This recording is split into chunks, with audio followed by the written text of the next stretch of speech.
Welcome to my subscriptions talk video of the week. Kind of at a loss for words here because I don't know. I think if I could explain this week's subscription poll in 2 words, it would be probably disappointment and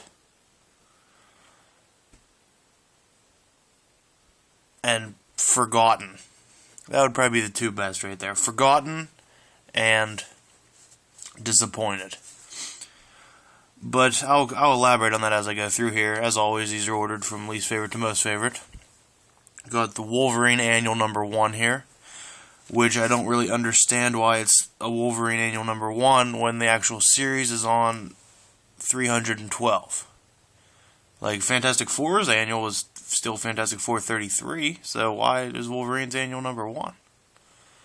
Did Wolverine not have annuals? I mean, personally, I've never seen any Wolverine annuals, but I was pretty sure pretty much every book had an annual, I thought. But, oh well. It's neither here nor there.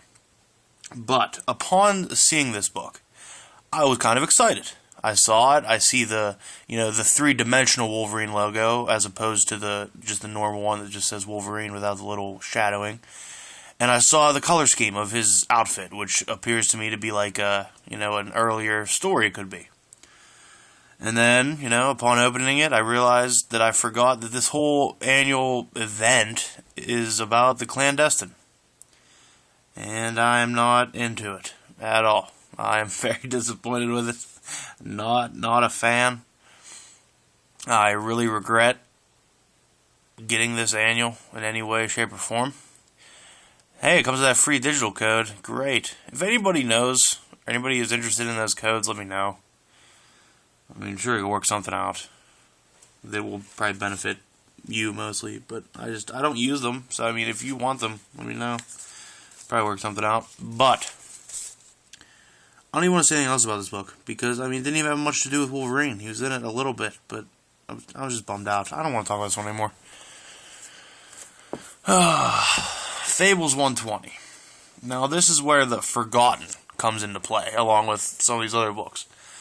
These are they're monthly books. They only come out once a month. And it seems that every time, Fables comes out, I completely forget what the hell's going on in the story. And unlike a lot of other books, Fables doesn't tell you what's going on in the story at the beginning. They don't have a recap or anything. And so it seems every Fables book I read, I'm trying to remember what's going on, and as I'm reading it, I remember little bits and pieces. I remember bits and pieces of the story as I'm reading it.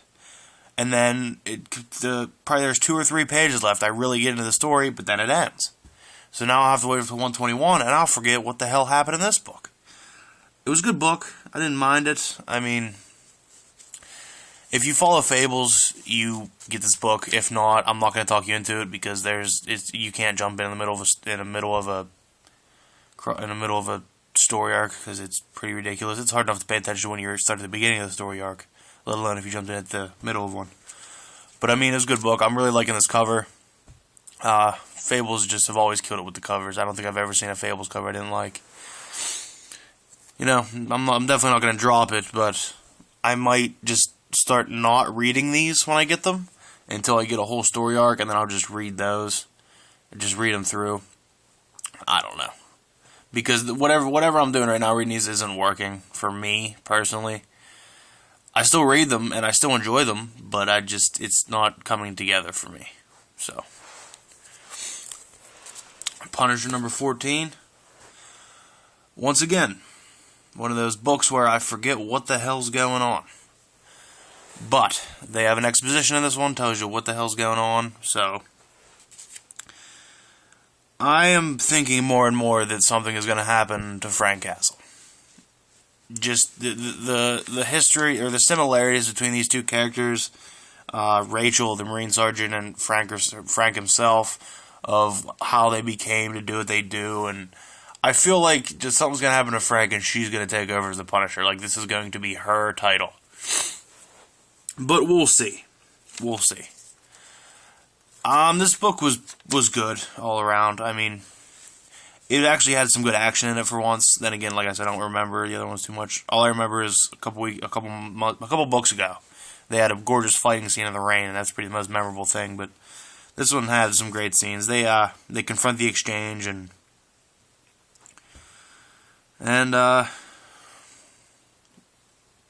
you know, action ensues. You know, I mean, like I said, I'm in such like a disappointed mood from these books.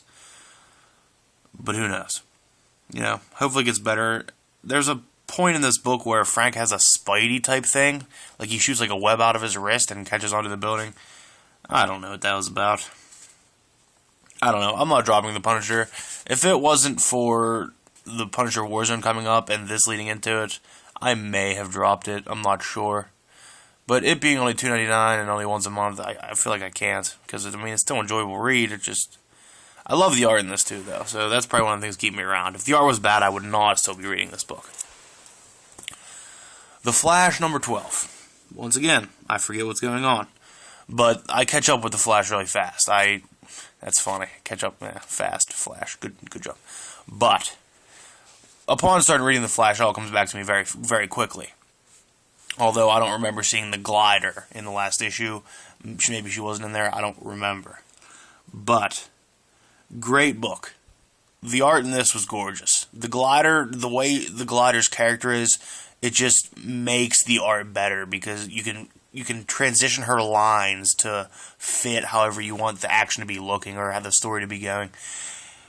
I mean, just beautiful book and art-wise. Story-wise was very good too. The Rogues are it was a reunion of them. That is the Golden Glider. I don't know if I'm not familiar with the Glider from anywhere, but I know the other Rogues, which are the Weather Wizard, as everybody who watches my videos know that I know him way too well. Trickster is another one. I know the Trickster. I don't know if he was a member of the Rogues for a long time, but I know he was in there a little bit. The Mirror Master and Heatwave, which I'm not too familiar with Heatwave. I think I ran into him in an Action Comics a while ago, but I'm not sure. But they're the Rogues are actually fighting Captain Cold and somebody else named like the Pied Pipe or something. I have no idea who that is. I'm not familiar with them either. But I love the Flash, and there's no chance that I'll ever drop this book. The Flash is my favorite DC character, and there's no way that I'm going to drop this. I'm just pumped for, you know, the next story arc, and if you ever read the previews or look ahead of what's going on, you need to know what that is, because it's going to be awesome. But, you know, great book. Wolverine 312.